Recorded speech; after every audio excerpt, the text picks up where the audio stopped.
Well, I think a few points to make. The starting point with our relationship with China, more generally, is since we came to office back in May of 2022, we've sought to stabilise our relationship with China after a significant period of no ministerial level contact, and where quite a lot of our trade with China was suspended. We've got that trade back. There's much more ministerial contact. We're grateful for all of that, and the relationship is in a better place. Of course, that said, China does represent an ongoing security anxiety for us. We've seen a very significant military build-up on the part of China. Now, what we stand for is an assertion of the rules-based order, as I said in my opening remarks. That's got to be.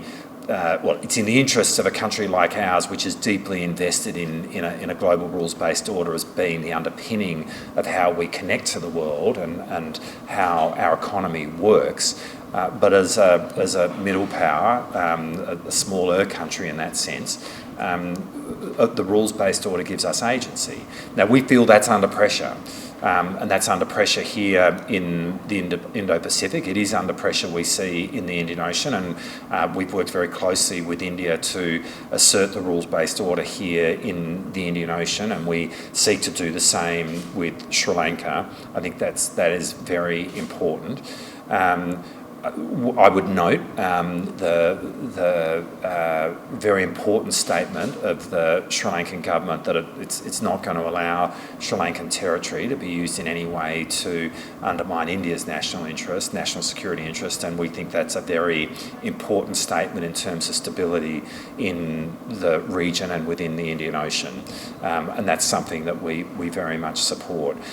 We work really closely with India in relation to this, and as I say, we do have a security anxiety when it comes to China. What we want to see is clearly a peaceful world, but a world which is based on that rules-based order, and when it comes to the high seas, the operation of the UN Convention on the Law of the Sea.